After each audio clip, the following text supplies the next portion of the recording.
O God, may the words of my mouth and the meditations of all our hearts be acceptable in your sight. You are our strength and our Redeemer. Amen. A preaching conference I was at a few years ago, Walter Brueggemann was the renowned Old Testament scholar. Walter Brueggemann, that is, was the theme speaker. And he was talking about the Psalms. And he said, you know, when there's so much moaning and groaning that's going on in congregations and churches and throughout the entire world, you too can always go to the Psalms and discover moaning and groaning. The Psalms can help us, though, in other ways. They are psalms of thanks. They represent psalms of disorientation, psalms of assurance, all kinds of things. My hunch is that there are, and I'm fairly sure of this on some level based in the line of work that I'm in, there are probably more people in this world who have never once entered a church. They have no faith background at all. But I would lay money down if I was a betting person that if you asked them to recite the 23rd Psalm by heart, I'll bet you they could do it. Because they do at times. In those times they find themselves in. I don't have all the stats on that, but I have some stats here for you this morning, early on. But let's begin with this profound statement made by Einstein a few years ago. I think it's deep and probably one of the most important questions in our life. Is the universe friendly? Now, you need to know about me that most times, or sometimes at least, I can be a first-class worrier. Why? If there's a worry in the air, I can smell it out like a bloodhound would raise the alarm. So you can imagine my delight when I recently received an email that was entitled, "How to Stay Safe in the World Today." The first bit of advice was, avoid riding in automobiles because they are responsible for 20% of all fatal accidents. That was followed up, however, with some disconcerting news. Do not stay home, because 17% of all accidents occur in the home. But I was especially beginning to get more worried at this point, and not less. Especially when told avoid walking on streets or sidewalks, because 14% of all accidents occur to pedestrians. And then some further advice. Avoid traveling by air, rail, or water because 16% of all accidents involve these forms of transportation. Finally, wrapping itself securely in statistics, the email announced that of the remaining 33% left, 32% of all deaths occur in hospitals. So above all, avoid hospitals.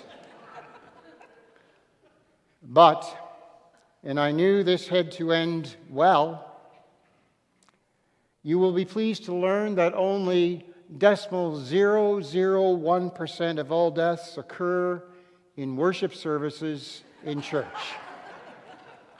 And these are usually related to some other physical disorder a person already has. Therefore, the logic tells us that the safest place for you to be at any given time in life is at church. So I'll see you here tomorrow, right? Keeping safe in today's world. Is it possible? Is it ever possible? Really? Isn't that what Einstein was asking in his famous question? Is the universe a friendly place? He suggested that this was one of the most important questions we human beings have to answer if we are to claim any sense of meaning in our own lives. Is the universe friendly or not? Friend and not our enemy? Out to get us the minute we let down our guard? Friend and not simply indifferent? A blank, unresponsive stage against a question?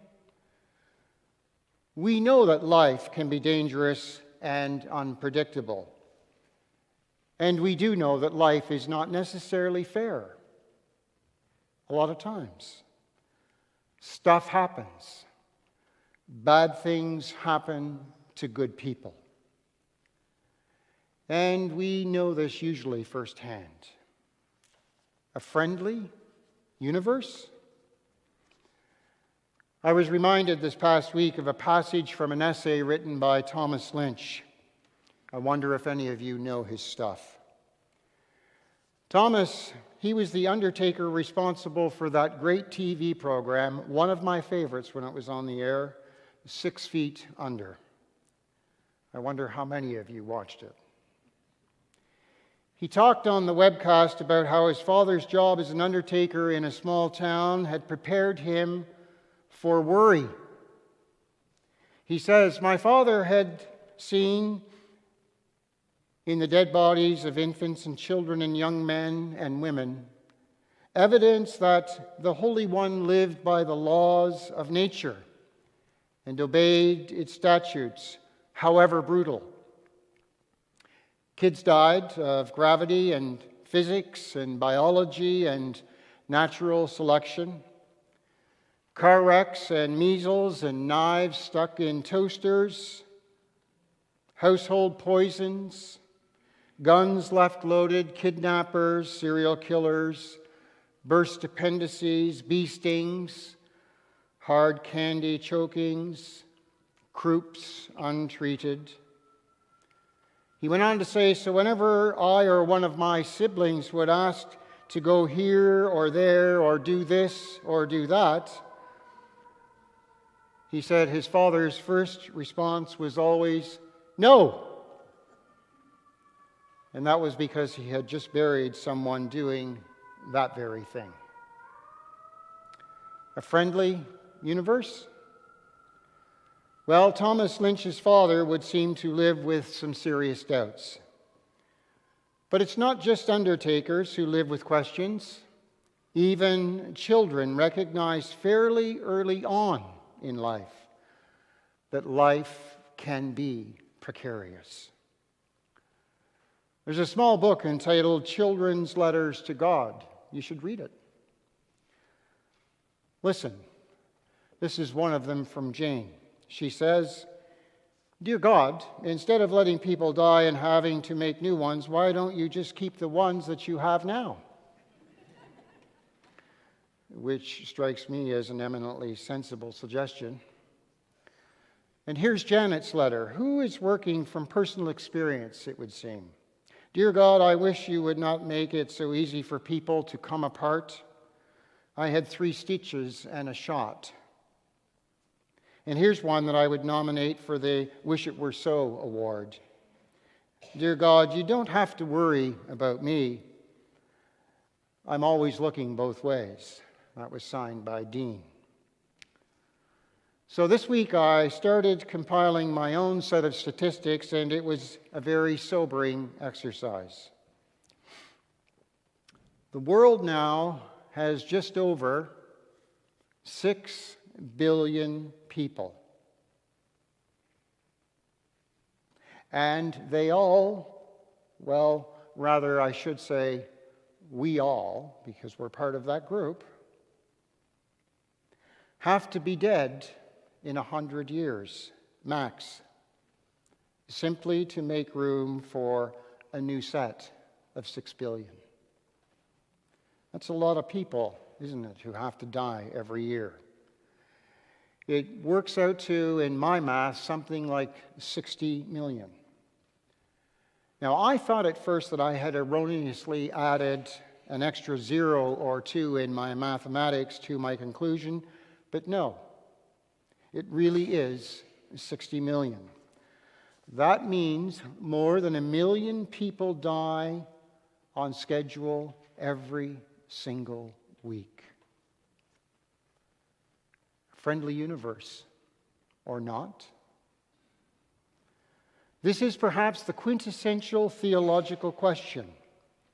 It's the God or the Holy One question in the biggest sense of that word.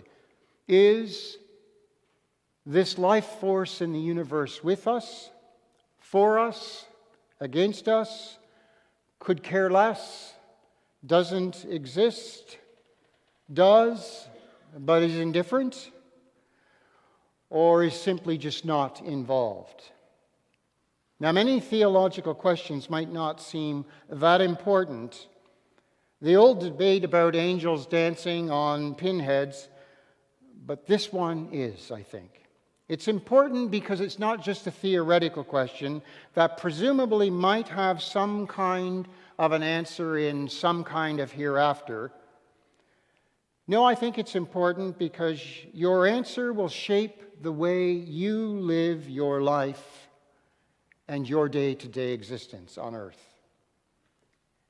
Is the universe friendly with us? If your answer is yes, then you begin to live your life with a sense of trust rather than a life ruled by fear. Your stance is an open one. Your hands are outstretched. You're ready to give and to receive instead of standing guarded and wary of others with your fists clenched, determined to hold on and to defend.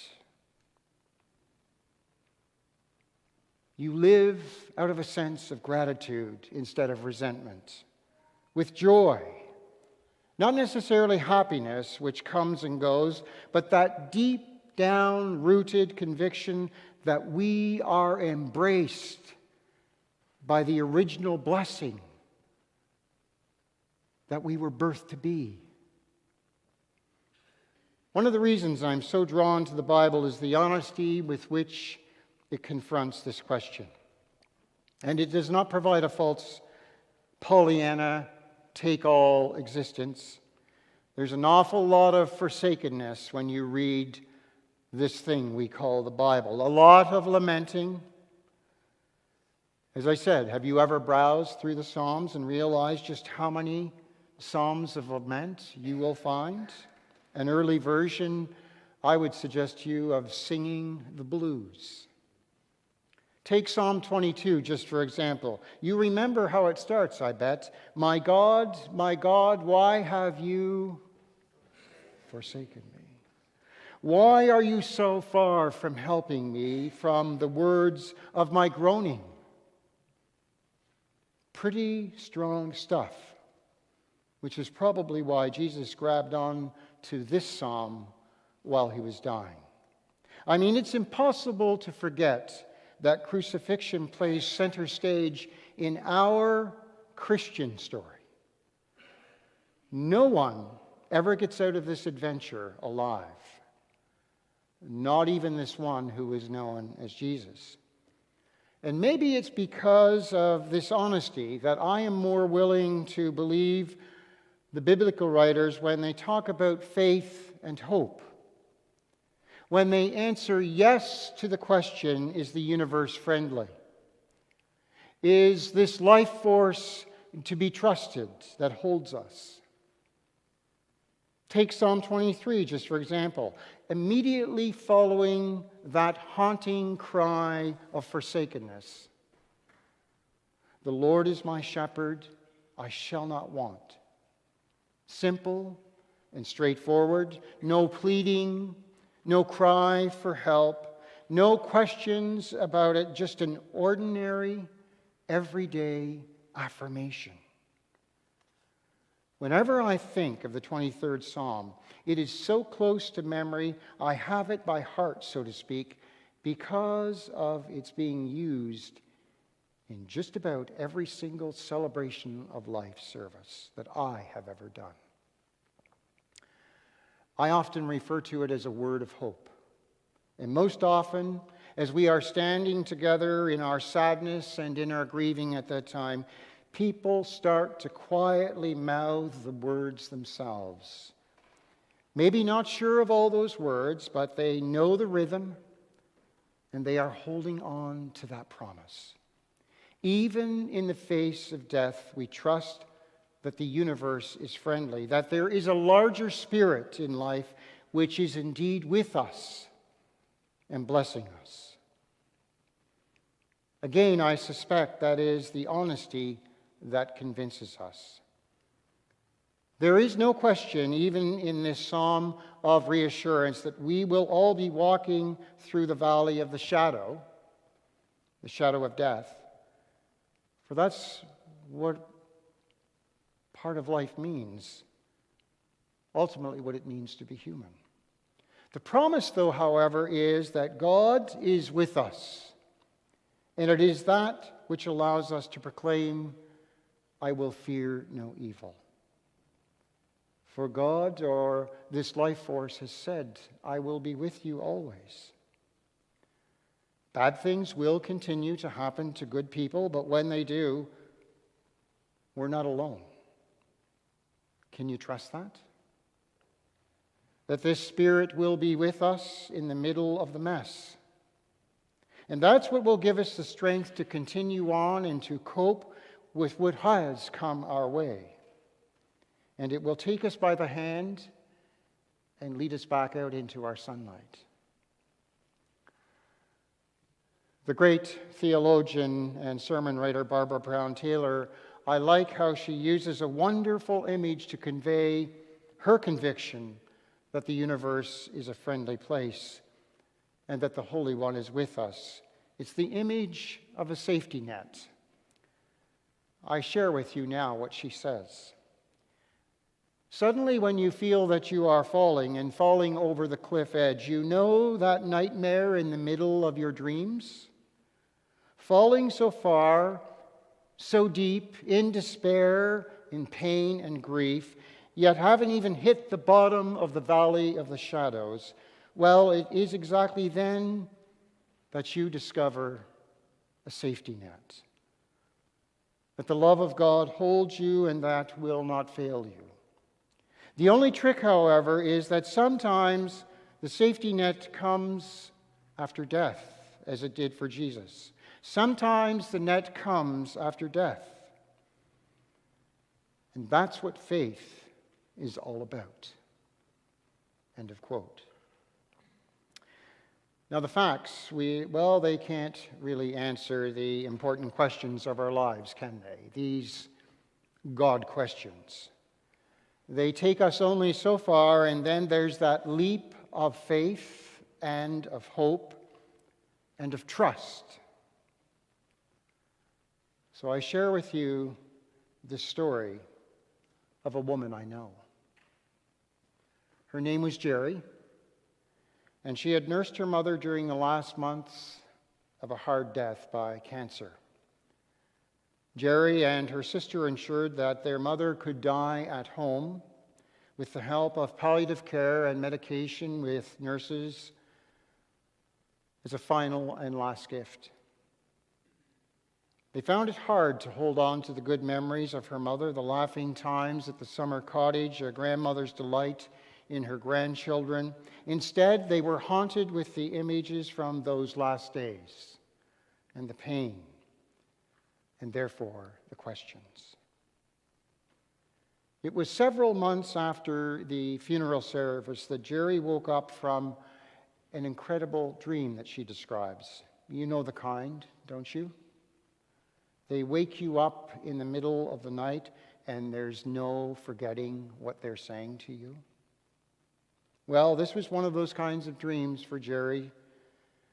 And it was a dream of Jerry's mother coming to her with a peaceful face and with a smile, and she said, "I'm okay.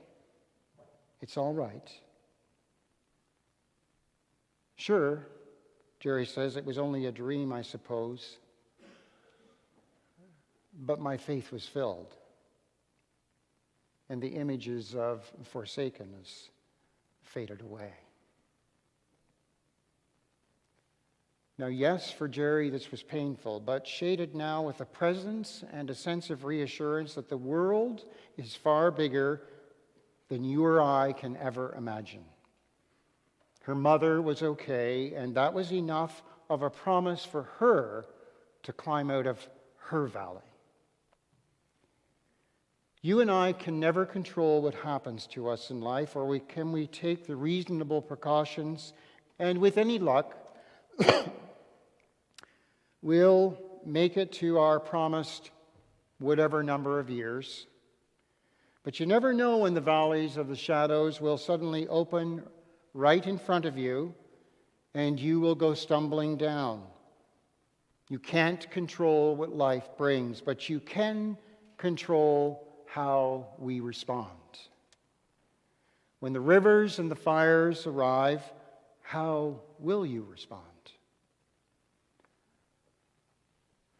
The renowned psychologist Viktor Frankl, who survived the concentration camps of World War II, noted that those who held on to hope even in the midst of that Nazi hell, they were the ones who chose to respond with faith and who refused to surrender their humanity and who focused on a reason for living. These were the ones who lived through the camps and came out on the other side. Scarred, yes, but alive and able to continue on living. I think that with the conviction that there is something larger than us, a life force, whatever name you want to place on it, around us in the universe, we can find strength for our own journeys in life. So let me finish by offering one more image, or shall I say another metaphor for imagining God's presence in our lives. Not as a shepherd in our urban world, but rather as a bridge over troubled waters. Like a holy life laid down, a conduit for light and for love and for the Holy One. May each of us find it and trust it. May it be so for you, and may it be so for me.